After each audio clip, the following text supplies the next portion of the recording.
How's it, gaming guys? I'm PhilInTheBlanks, and welcome back to Let's Play Phoenix Wright Ace Attorney. Angel Star is about to add to the testimony about the gloves. Let's see what she has to say. The murder was planned. The rubber gloves prove it. I've got an idea with this one, actually. What if she was just in the habit of wearing gloves? Like, driving gloves? The gloves were admitted as evidence when the defendant was arrested. They were rubber gloves, of the kind used for autopsies. In other words, when the chief prosecutor came to the crime scene, she came to do murder. It's the only possible conclusion one can make. Everything was planned. It was a premeditated crime. Arrgh. Impressive. I'm sorry they took you off the force, Miss Starr. This is bad. She's got them thinking this was all planned. If you prove this claim, the trial's already over. I've got to think of a way to show that this wasn't premeditated. It's okay, and then we start at the beginning. I'm just going to take a quick drink.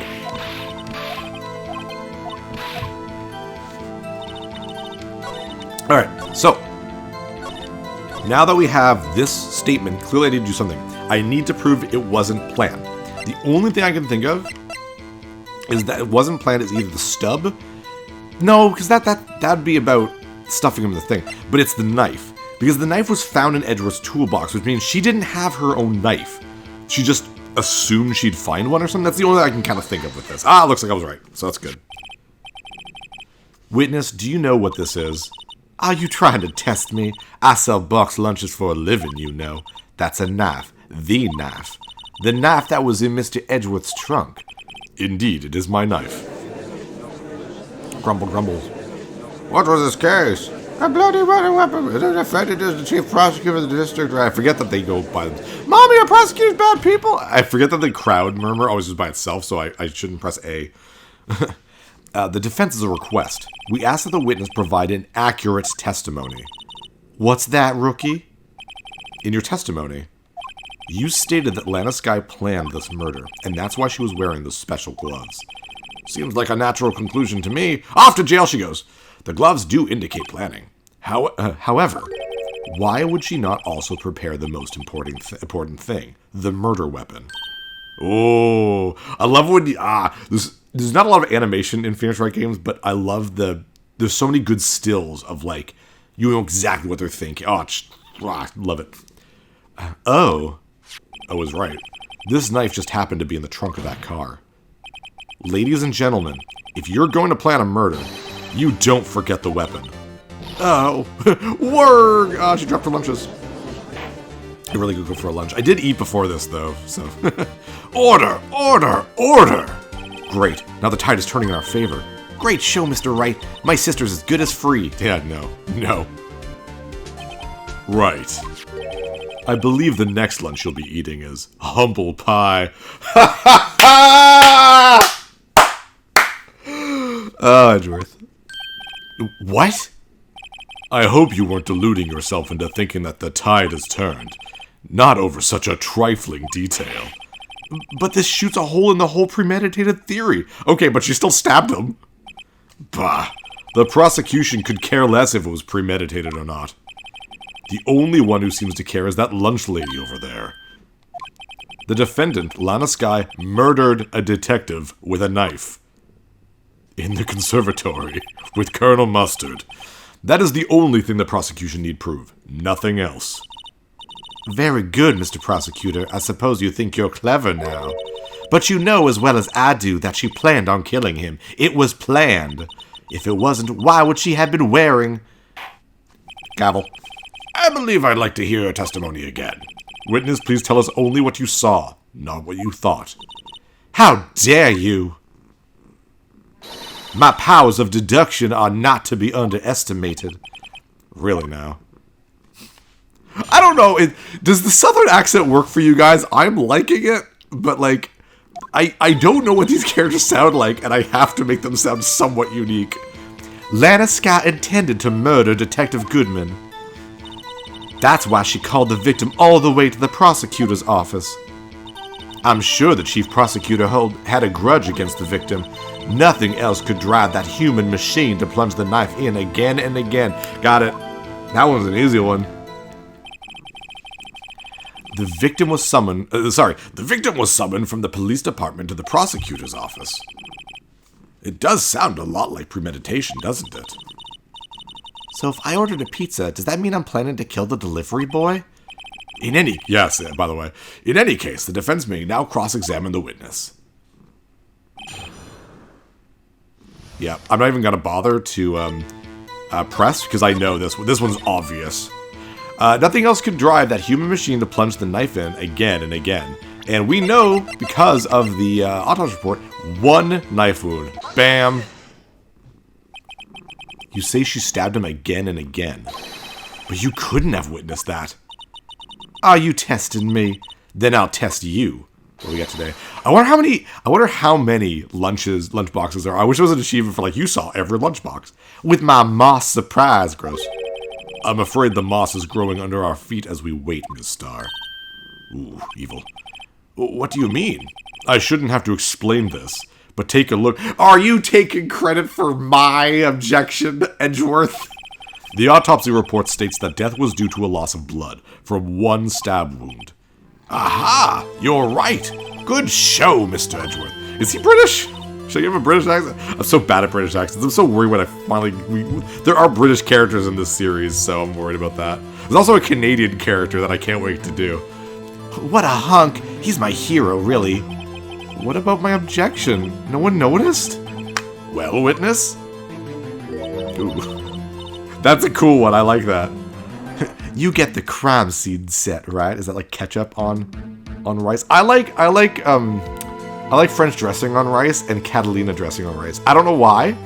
Ever since I was a little kid, I did French dressing on rice, and I don't think I've ever met anyone else that's done it. Try that out. If you have some rice, white rice, just pour a little French dressing on it. Try it out. Tell me what you think. Oh, thanks.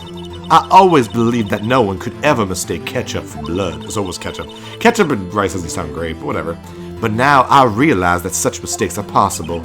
So, you're saying you mistook something for blood? When she lifted her knife, I thought I saw blood at her breast. No, it doesn't look like it.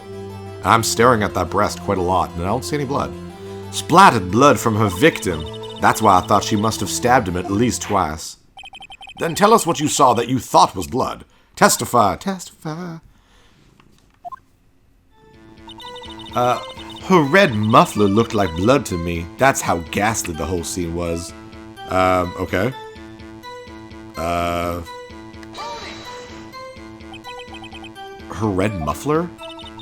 Yes, like a scarf. The chief prosecutor always wears one around her neck. Does she? I don't...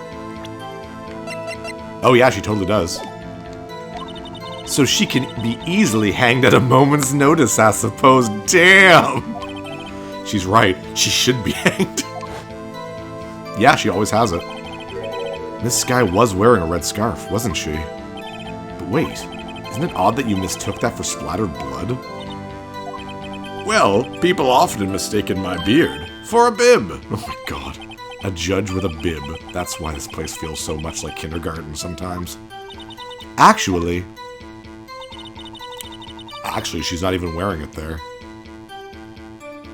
Can I check the court record?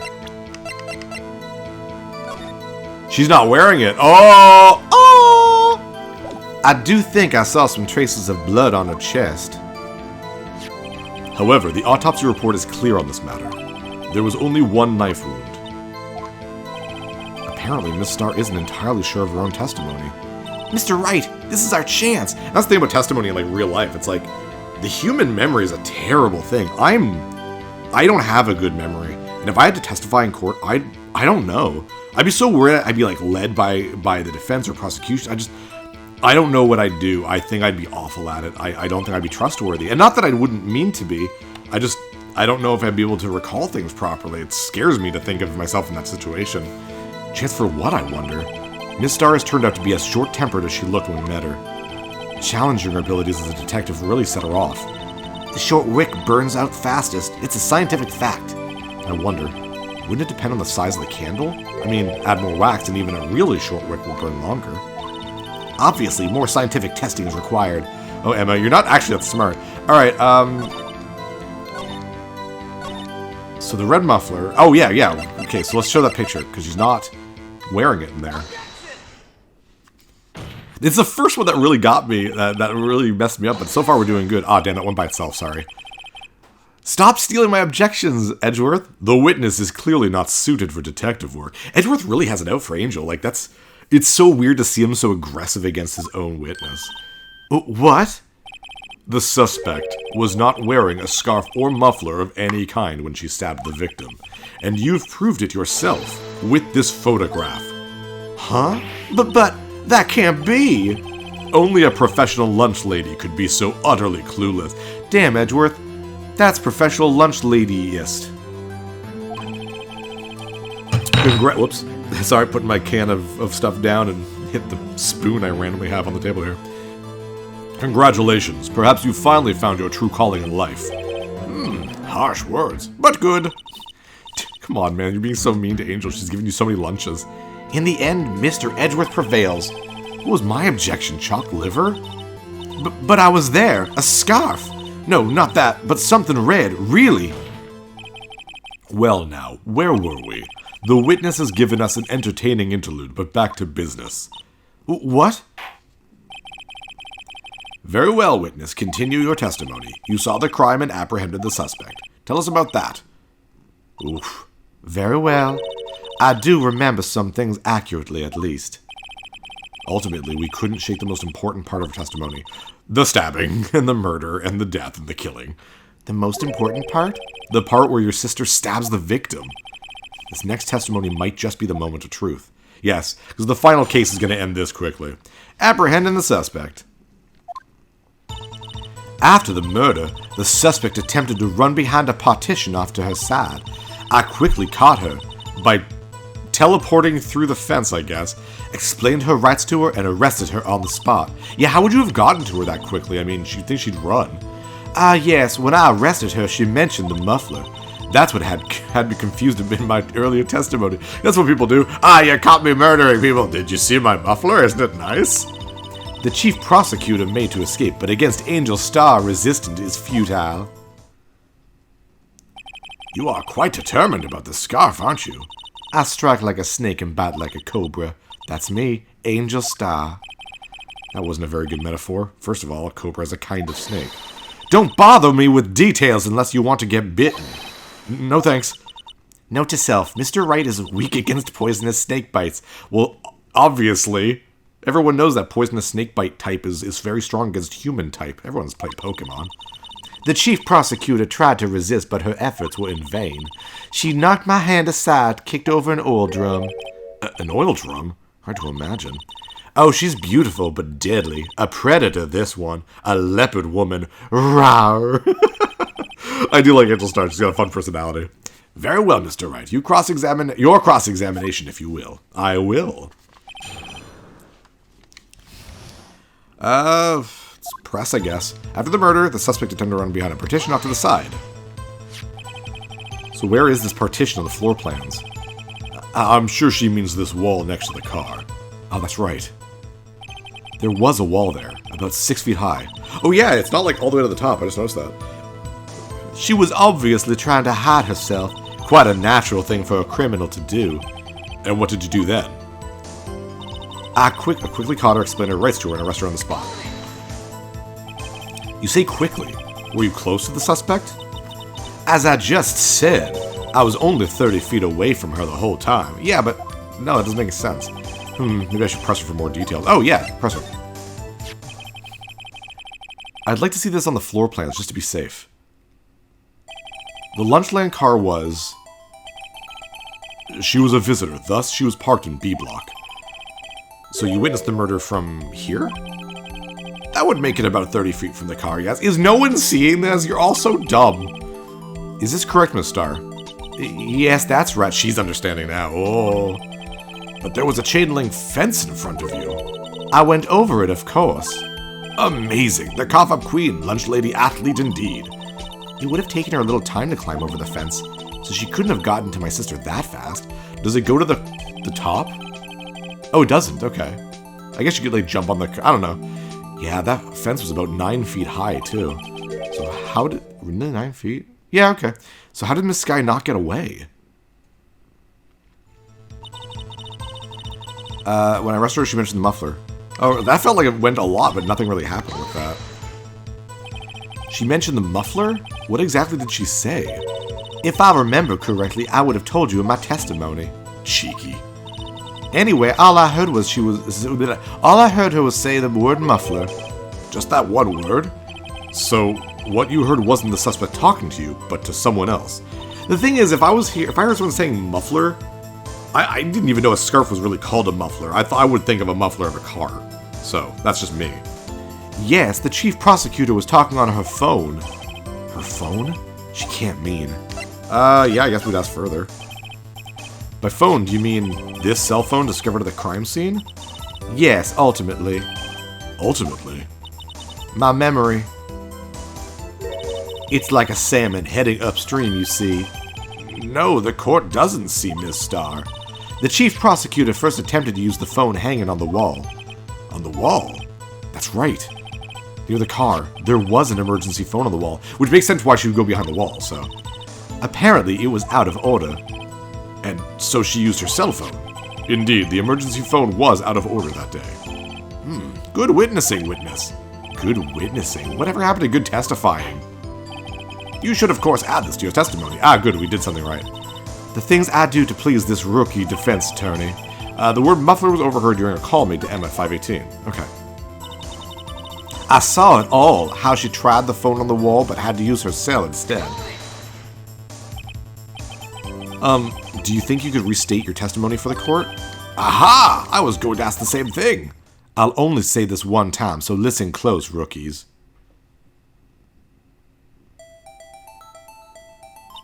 The chief prosecutor stabbed the victim and ran behind the partition. Then she picked up the emergency phone on the wall, but it was out of order. How do you know she grabbed the phone? If she was behind a wall. So she pulled her own cell phone out of her pocket. And during that time, you climbed over the chain link fence. Ha ha! Then, when I boldly grabbed her arm, the chief prosecutor hung up her phone. We didn't find the phone there, though. We found the phone on the other side of the wall. And you saw her doing this? What is it, Mr. Wright? Okay. I saw it all. She tried. No, you didn't. You did not see it, 'cause there was a wall. Miss Starr, I have to conclude that you have a personal grudge against Miss Lana Skye. The witness is a former detective. Her testimony is unmarred by personal bias. Well, who would have thought you would be my knight in shining armor, prosecutor? You, who together with the chief prosecutor kicked me out 2 years ago. Wow, she does sound like she has a grudge, geez. Well, Miss Starr, this is a fatal contradiction with your testimony. How do you explain this? I don't know what you're talking about. Mess with me and I'll make you cough it all up. Let's look at the floor plans. You said you witnessed the crime from this point. However, if that's true, you couldn't possibly have seen Miss Skye making that phone call. I believe you see what I'm getting at. That emergency phone was on the backside of this partition. If indeed you were in B block, you couldn't have seen it. What? Warg! It's always warg. It's so funny. Order! Order! What is the meaning of this? It's simple, Your Honor. She's not coughing up lunch. She's coughing up lies. Damn, Phoenix. Grr. That's quite a claim, Mr. Wright. Perhaps you will allow me a question. Tell us exactly what lie this witness has told the court. Here's where the counterattack begins. I can't afford to get this wrong. The witness lied about, what she saw? Yeah, because she wouldn't be able to see it, so. She lied about what she saw. In other words, she didn't see Miss Skye using that emergency phone. It does seem hard to imagine how she could have. Very logical. Oh, what's the matter, Star?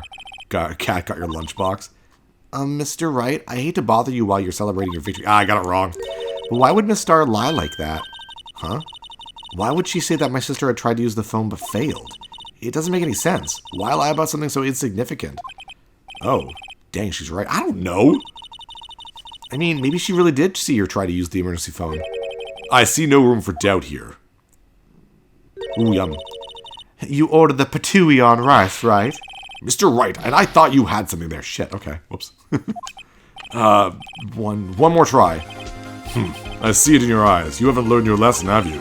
That's exactly what lie this witness... Okay, yeah, here's the lie. Where she saw it. Okay, so in other words, she did see it, but she couldn't have seen it from where she's saying she was seeing it from. Then, Miss Sky tried to use the emergency phone, but it was out of order. What is significant about this fact? Nothing. Therefore, it would be pointless for Miss Star to lie about it. Pointless to lie? I see. But say the witness did actually see Miss Sky using the emergency phone. It would mean Miss Star witnessed the crime from a different location. A different location? Now that's a pointless lie if I ever heard one. Before you call my lie pointless, at least let me tell it. Oh my god. Good line. Let me ask a question to our clever wordsmith, Mr. Wright. Just where was the witness when she saw the crime? All the testimony we've heard until now points in one direction. The place where Miss Star witnessed the crime. Oh my goodness.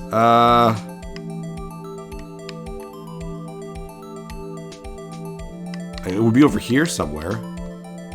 Oh, she was visiting her security boyfriend. Oh, maybe. Ooh, maybe. I don't know.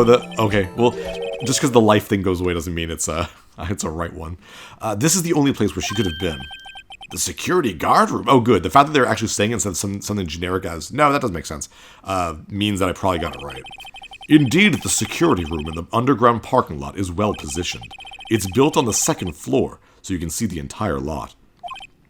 Oh yeah, it's up there. She would have been able to see the emergency phone from there. But why there? There are many other places where she could have seen the phone. Not in this case, Your Honor. The witness, not being part of the prosecutor's office, couldn't park in A block. The only place where she could have seen the crime and the back of the partition is here. I remember in your testimony you said you brought a lunch to your boyfriend in the security guard room, yes? Well, Miss Star? How many years have I been getting the better of men to think that the tables could be turned? Today a man has gotten the better of Angel Star. There you go, toss her out. Into the gulag. Order! Order! Witness! What have you done? You used to be a detective, you should know better. I'm not turning back. The guilty will be punished, and I'll do what I must to make sure justice prevails. The guilty? She talking about Miss Sky? Mr. Wright, doesn't this strike you as odd? Why did Miss Star lie? It doesn't make any sense. It doesn't make sense. Huh? She could have just said she saw the crime from the security guard station. It wouldn't change anything. Exactly. This photograph tells all. No, it doesn't, because the photograph is still being taken place from B block. So if she was... Who took the picture then? Because if she was in the security guard office, who took the picture? Sorry, I haven't played these games in a while, so a lot of this comes back to me and I got all excited. This photograph tells all. It was the defendant who stabbed the victim. That truth still stands. Objection! It still stands? I disagree, Mr. Edgeworth. What? If a witness is found to be lying, they're guilty of perjury. She knows this. She wouldn't risk that without a good reason. So, tell us what her reason was, Mr. Wright. I have to do all the work around here, jeez. Huh? Me? Who else? Mr. Wright, let's review what we know. A review of what we know is going to be perfect for next time. I'm PhilInTheBlanks. See you guys next level. Hey, thanks for watching. If you liked this episode, click that subscribe button and hit the bell icon to know when the next episode is up. If you want to support my channel, share some videos with some friends and consider supporting me on Patreon.